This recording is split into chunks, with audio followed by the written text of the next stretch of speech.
General nor I were able to share the details of the complaint at the time.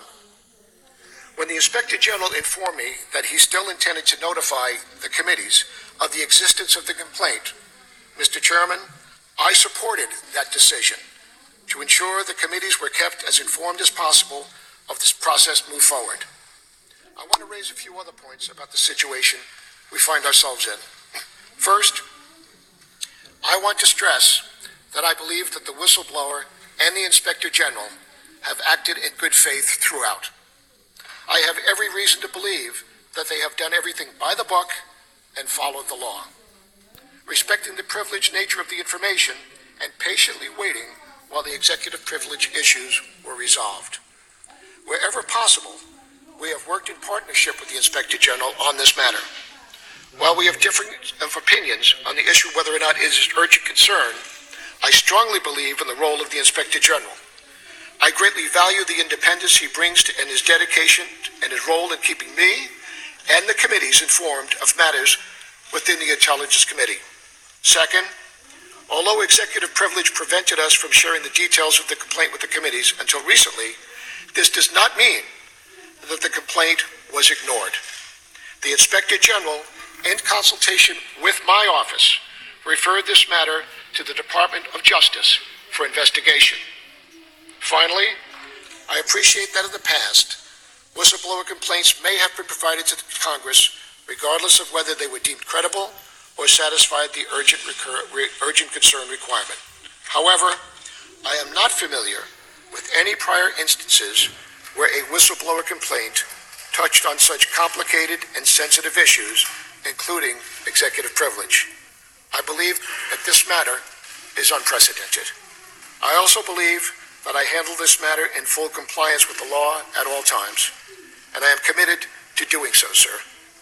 I appreciate the committee providing me this opportunity to discuss this matter and the ongoing commitment to work with the Congress on your important oversight role. Thank you very much, sir. Thank you, Director. Would you agree that the whistleblower complaint alleges serious wrongdoing by the President of the United States?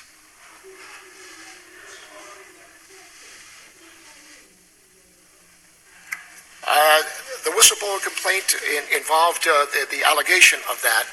It is not for me in the intelligence community to decide how the President conducts his foreign policy or his interaction with leaders of other countries, sir. Well, I'm not asking you to opine on how the President conducts foreign policy.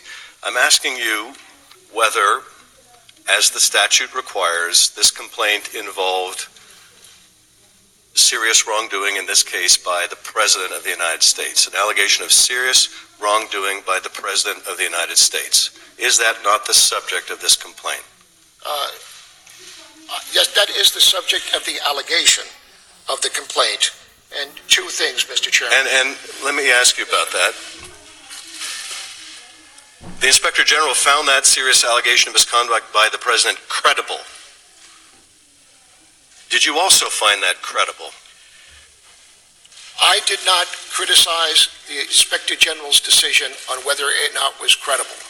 My question was whether or not it meets the urgent concern and the 7-day time frame that would follow once I was notified. My question, Director. I have no question in his judgment that he considers it a serious matter. Well, the issue that I dealt with. And you would concur, would you not, Director, that this complaint alleging serious wrongdoing by the President was credible? It's not for me to judge, sir. It is for you to judge, apparently. I mean, I agree it's not for you to judge. You shall provide it to Congress, but indeed you did judge whether this complaint should be provided to Congress. Can we at least agree that the Inspector General made a sound conclusion that this whistleblower complaint was credible? That is correct. That is in the cover letter that's been provided to the committee. I believe that's also made public, the decision and the recommendation by the Inspector General that, in fact, the allegation was credible. Can we also agree that it was urgent that if the President of the United States was withholding military aid to an ally even as you received the complaint, and was doing so for a nefarious reason, that is to exercise leverage over the President of Ukraine to dig up manufactured dirt on his opponent. Can we agree that it was urgent while that aid was being withheld? There are two things. I'm talking about the common understanding of what urgent means, because Inspector General said this was urgent, not only in the statutory meaning, this was urgent as everyone understands that term. Can we agree that it was urgent? It was urgent and important, but my job as the Director of National Intelligence was to comply with the Whistleblower Protection Act and adhere to the definition of urgent concern, which is a legal term. And to adhere to the meaning of the term shall. Yes, sir. In this case, you sought a second opinion on whether shall really means shall by going to the White House. No, sir. There were two things, as I said in my statement. One, it appeared that it also had matters of executive privilege. I am not authorized as the Director of National Intelligence to waive executive privilege. And at any time over the last month that you held this complaint, did the White House assert executive privilege? Mr. Chairman, I have endeavored. I think that's a yes or no question. Did they ever assert executive privilege? They were working through the executive privilege procedures and deciding whether or not to exert executive privilege. And so they never exerted executive privilege. Is that the answer? Mr. Chairman, if they did, we would not have released the letters yesterday and all the information that has been forthcoming.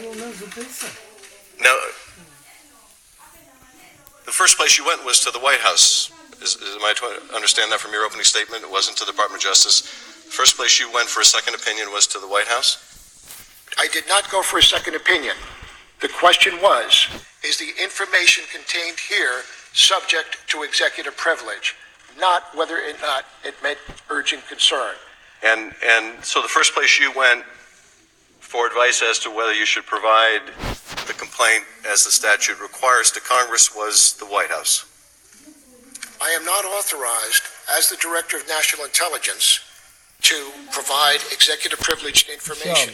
I think it is prudent as a member of the executive branch to check to ensure that in fact it does not. I'm just asking about the sequencing here. Did you first go to the White House to determine whether you should provide a complaint to Congress? No, sir, that was not the question. The question was whether or not it has executive privilege, not whether or not I should send it on to Congress. Okay. Is the first party you went to outside of your office to seek advice, counsel, direction, the White House?